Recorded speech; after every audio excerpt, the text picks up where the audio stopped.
आज की इस वीडियो में हम पेरीमीटर के बारे में बात करेंगे and also we are going to calculate the perimeter of different closed figures in this very class. And आपको पहले ये दिमाग में रखना है कि जब भी हम पेरीमीटर या एरिया निकालते हैं तो वो हम सिर्फ और सिर्फ क्लोज्ड फिगर्स का निकालते हैं, यानी कि जो बंद होती है, जिनका initial point and final point आपस में मिलता है, उनको हम बोलते हैं क्लोज फिगर्स। और उन्हीं क्लोज फिगर्स का हम पेरीमीटर एंड एरिया निकालते हैं। And today we are going to talk about only perimeter, and in our next class we will be going to talk about area of different figures. Now what is perimeter? आपने देखा होगा अपने घर के पास में, तो जैसे कि यहाँ से हमारी जो दीवार होती है वो शुरू होती है एंड इट्स लाइक दिस।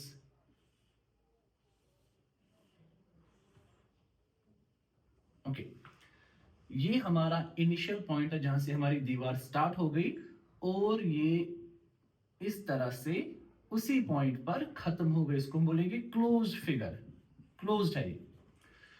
अग, अगर हमें अब इसी क्लोज फिगर का पेरीमीटर निकालना है तो हम क्या करते हैं, हम यहाँ से जो भी लेंथ्स है इनको आपस में ऐड करते हैं। तो ये जो टोटल लेंथ्स आएंगे उनको हम बोलेंगे ये है पेरीमीटर इस क्लोज फिगर का।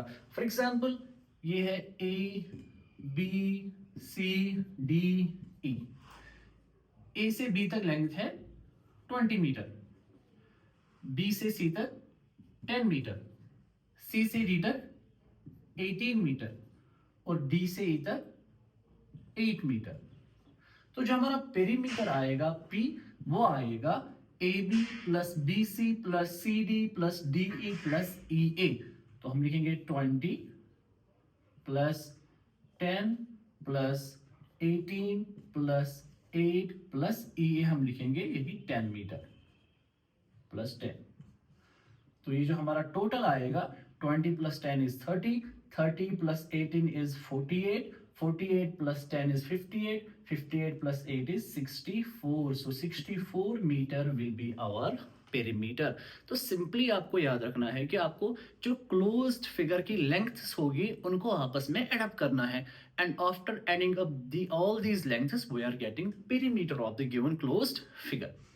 नाउ हमारे पास एक और फिगर है, फॉर एग्जांपल यहां पे है रेक्टेंगल।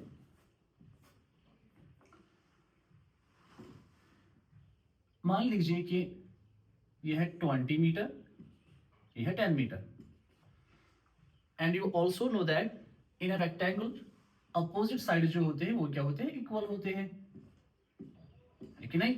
अगर ये 10 सेंटीमीटर है, ये 10 मीटर है, तो ये भी 10 मीटर ही होगा, and if this is 20 metre so ये भी 20 मीटर ही होगा। तो अगर हमें पेरीमीटर निकालना होगा तो हम लिखेंगे 20 प्लस 10 प्लस 20 प्लस 10, तो ये आएगा 30 plus 30 which is equal to 60 metre. तो this is the perimeter of rectangle. लेकिन अगर अब मैं थोड़ा सा इसको चेंज कर लूं, अब मैं यहां पे लिखूंगा एल और ये हो गया बी। इसका जो पेरीमीटर आएगा, अब मुझे अब बताओ कि वो क्या आएगा। L plus B plus L plus B, perimeter is equal L plus B plus L plus B which is equal to 2 times L plus 2 times B. L और एल हो गया 2 टाइम्स एल, बी और B हो गया 2 times B. तो हम इन दोनों में से 2 को कॉमन निकालेंगे, so 2 times length plus breadth will be the perimeter of a rectangle. तो अगर हमारे पास कोई रेक्टेंगल है, उसकी लेंथ एल है एंड ब्रेड्थ बी है, तो उसका जो पेरीमीटर आएगा वो आएगा 2 times length plus breadth. Now let's take an example of a triangle. Equilateral triangle की बात करेंगे हम। इक्विलेटरल ट्रायंगल एक ऐसा ट्रायंगल होता है जिसमें तीनों साइड्स बराबर होते हैं। तो हम मान लीजिए ये भी ए है, ये भी ए और ये भी ए। ओके, तो इसका जो पेरीमीटर आएगा वो आएगा A plus A which is equal to 3 times A. This is the perimeter of a triangle, equilateral triangle. Now we are going to talk about this square. Square में आपको ऑलरेडी पता है कि जो सारे साइड्स होते हैं वो बिल्कुल इक्वल होते हैं। इफ दिस इज ए, ये भी ए होगा, ये भी ए होगा और ये भी ए होगा, तो इसका जो पेरीमीटर आएगा वो आएगा A plus A plus A plus A which is equal to 4 times a, that is 4 times the length of its side. तो हमारे पास जो पेरीमीटर्स आ रहे हैं वो आ रहे हैं रेक्टेंगल के 2 times length plus breadth, equilateral triangle 3 times a, and then square is 4 times a, where a is the length of one side, here is the length of one side, here L is the length and d is the breadth. तो अब आप किसी भी figure का, किसी भी close figure का perimeter आराम से निकाल सकते हैं.